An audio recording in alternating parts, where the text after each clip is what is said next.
boardroom carried that particular smell of leather chairs and quiet authority, the kind of space where decisions get made that change people's lives forever.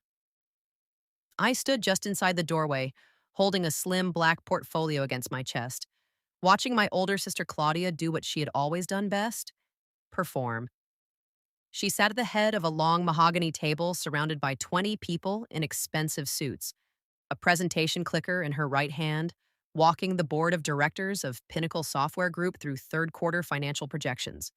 Our father, Gerald Whitmore, had started that company from a converted garage 30 years ago, and now my sister stood in his space like she had built every brick of it herself. She hadn't noticed me yet. Nobody had. I had dressed carefully for exactly that reason. A plain gray blazer, simple black trousers, hair pinned back tight. I wanted to be invisible until the moment I chose not to be. Then she said the words that turned my blood cold.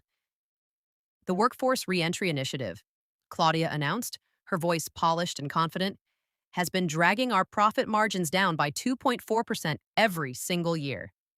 It was something my father ran out of personal sentiment, not sound business strategy. As of this quarter, we are discontinuing it. That program had changed the lives of over 800 formerly incarcerated men and women, placing them into real technology careers over the past 6 years. My father had served 2 years in a federal prison at 25 for a financial mistake he spent the rest of his life making right. He had built that program as his personal act of redemption, his way of saying that one chapter of a person's story did not have to be their whole book. My sister called it sentiment. My father had called it the entire reason the company existed. That was the moment she looked up and saw me. Her expression shifted the way it always had since we were children, whenever something threatened the story she was telling. Her jaw tightened. Her eyes went sharp and calculating. I had seen that look my entire life.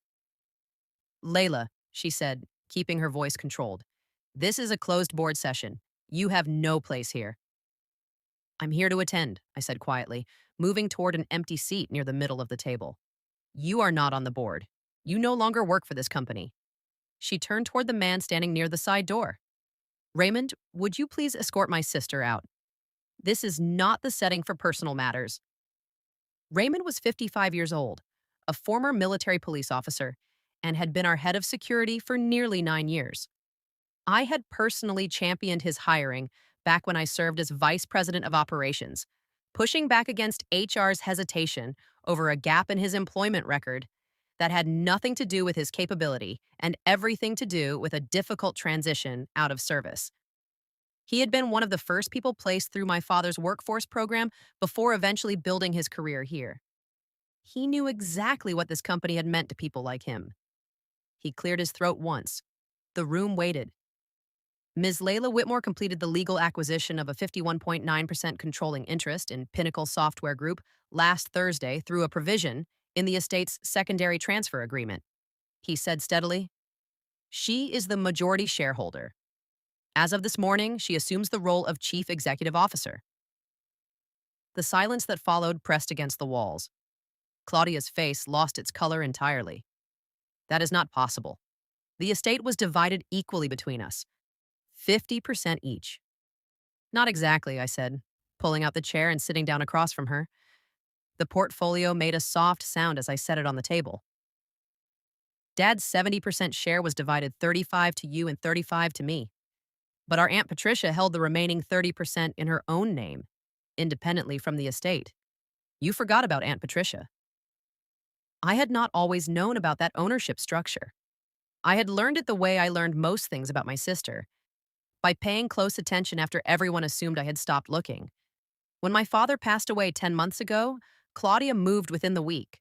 She told the board I was too consumed by grief to participate in any business decisions.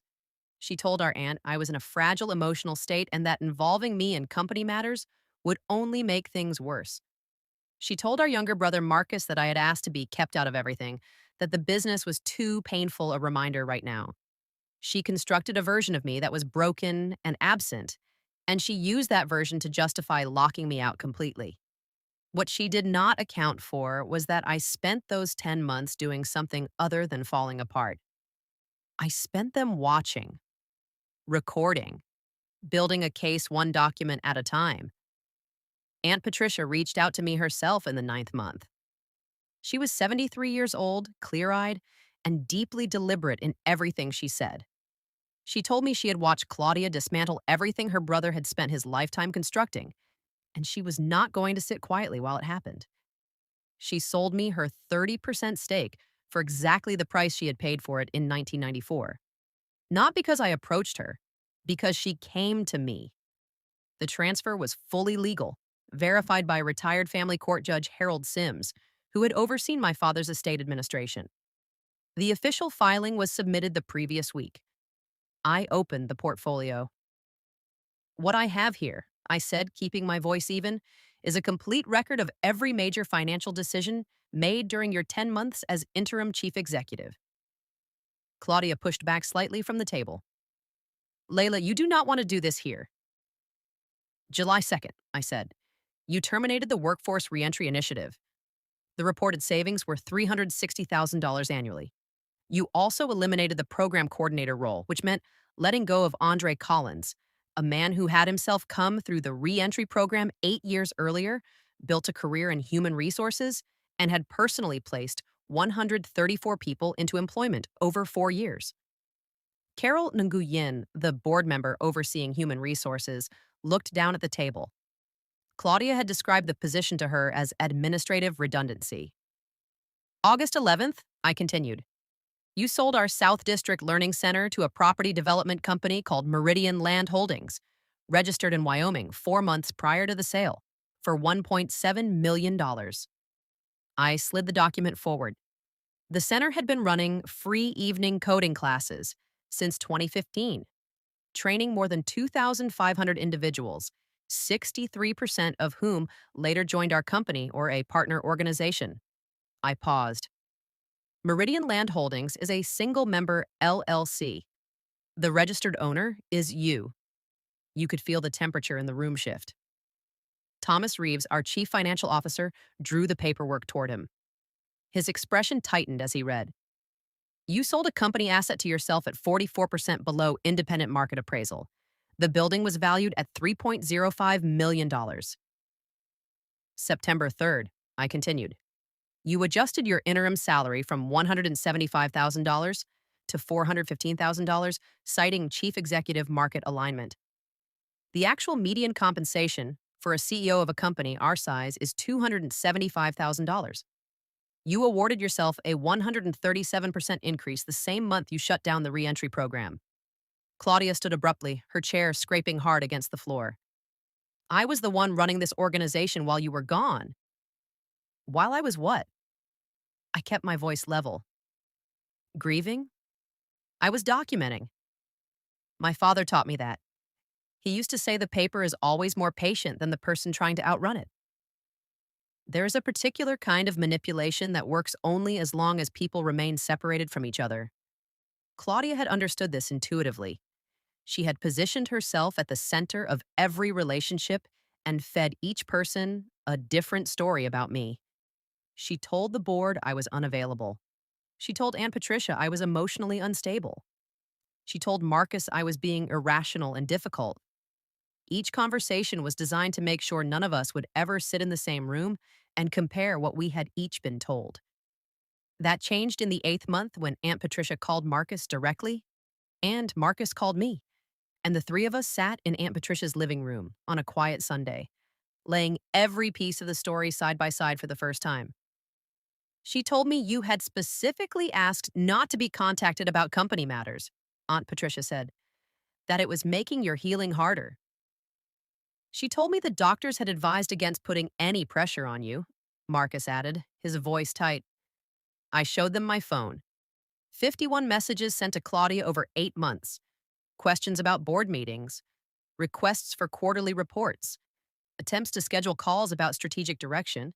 The majority were never answered. A handful received a brief response telling me it was being handled. Several were never even opened. Aunt Patricia studied the screen for a long moment. Then she said something I have carried with me every day since. A family is not what you are born into. It is what people choose to build with you. And some people stop making that choice the moment they believe they no longer need you. That was the evening she decided to transfer her shares. Back in the boardroom, I turned to the next page in my portfolio. October 8th, I said, you began negotiations to sell Pinnacle's core proprietary platform license to a competitor, NextBridge Solutions, for $3.9 million. Our own internal valuation team had assessed that license at $12.4 million. I placed the printed email chain on the table. NextBridge's director of acquisitions is a man named Stephen Holt, your fiancé. One message in this thread reads, and I am reading this directly. Once this goes through, we can finally move forward with the house and take that trip we've been planning. Carol visibly flinched. Thomas's face had turned a deep shade of red. November 2nd, I said. You terminated our senior engineering lead, Diana Park, citing underperformance. Diana held a 96% internal quality rating and had personally architected 2 of the 3 products that currently generate the majority of our revenue. She had also raised written concerns about the NextBridge licensing arrangement 2 weeks before her dismissal. I slid her separation agreement across the table. Her termination included a non-disclosure clause carrying a $550,000 financial penalty for any public criticism of leadership decisions. Judge Sims reviewed the document and described it as an unenforceable overreach. Diana is currently working with an employment attorney. What you have been doing, I said, was never about improving this company. It was about extracting everything of value from it before anyone realized what was happening. Claudia's voice came out quieter than I expected. You were always the one he chose. Every conversation, every decision, every vision for the future, it was always you. He trusted me because I showed up for the same things he showed up for, I said. I served as vice president of operations for 7 years. I built the operational infrastructure this company still runs on. I negotiated 4 of our 5 largest client contracts. I sat at his kitchen table and helped him design the re-entry program on a Saturday morning because I believed in what he believed in. I leaned slightly forward. And yes, we were close because we made the same choice about what a company is actually for. I called for an emergency motion to remove Claudia as interim chief executive and authorize an immediate forensic review of all financial decisions made during her tenure. Thomas seconded before I had finished the sentence. The vote was 9-0. Claudia abstained, her face completely unreadable. I reinstated the Workforce Reentry Initiative, effective the same day. Andre Collins was contacted that afternoon with a formal written apology, an offer to return as program director, and full back pay calculated from the date of his wrongful termination. Diana Park was offered reinstatement as our new chief technology officer with a 30% increase in compensation and a formal acknowledgement that her termination had been retaliatory. The South District Learning Center sale was challenged immediately. The $1.7 million would be returned with self-dealing penalties attached. If Meridian Land Holdings contested the reversal, the company would pursue civil fraud proceedings. Everything that followed moved forward with deliberate, quiet precision. In the first week, a forensic accounting firm took up residence in our records room and worked through every transaction Claudia had authorized in 10 months.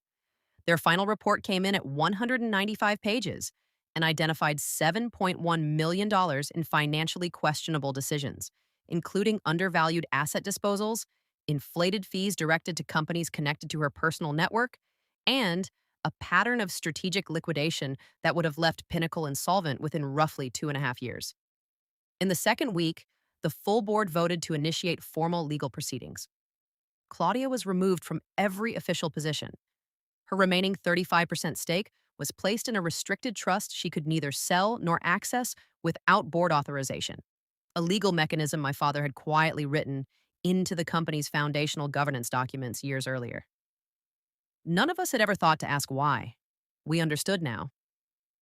In the third week, a federal regulatory agency opened a formal inquiry into the self-dealing transactions. After negotiations, Claudia's legal team reached a settlement agreement. She returned 21% of her shares to the company, paid $2.5 million in restitution, and accepted a permanent restriction from holding any officer or director position in a publicly registered organization. In the fourth week, Andre Collins returned to work. His first proposal was a named scholarship in my father's honor, $55,000 awarded annually to individuals completing the reentry program who were pursuing careers in technology. I approved it on the spot. 2 months later, Diana's non disclosure clause was formally invalidated by a court. She returned as chief technology officer and stopped me in the hallway outside her office one afternoon to say simply that she had not expected anyone to come back for her. I told her my father would have. 3 months in, the South District Learning Center reopened with expanded programming, updated equipment, and something my father had wanted for years but never found the budget to implement: dedicated childcare available during evening class hours so that parents could attend without having to choose. By the close of our next full quarter, Pinnacle Software Group reported 24% earnings growth. The reentry program had placed 49 people in new positions.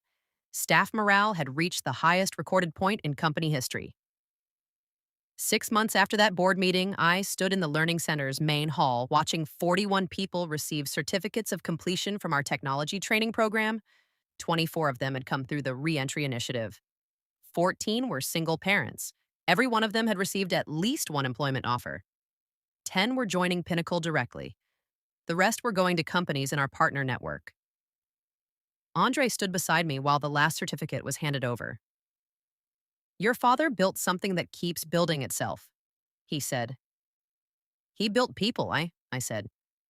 The rest followed. Raymond found me near the entrance a few minutes later. "Ms. Whitmore, there is someone outside asking to see you." He paused for just a moment. "It's your sister." I had not spoken to Claudia since the day she abstained from the vote and walked out of the boardroom without a word. She had sent messages in the weeks after. Furious at first, then increasingly desperate, then nothing at all. Aunt Patricia had offered to arrange a conversation between us. I had said no. That chapter was closed. "What does she want?" I asked. "She says she wants to apologize."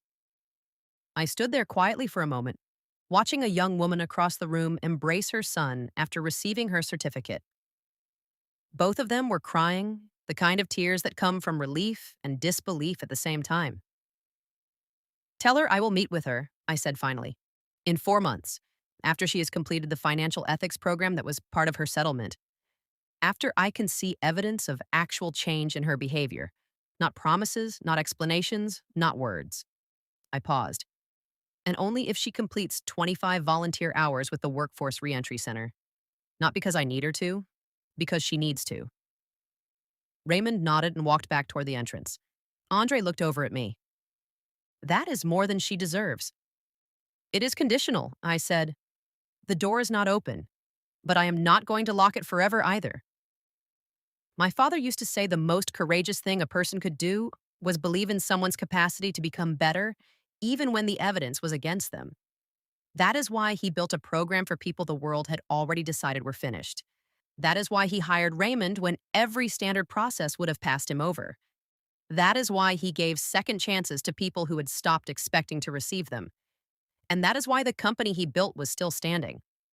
Not because I defeated my sister, but because I chose to rebuild everything she had tried to take apart. His values, his vision, his belief that a business could be successful and still be decent at the same time, the accounts were settled. The mission was alive. And I was finally leading the company my father had always meant to leave behind,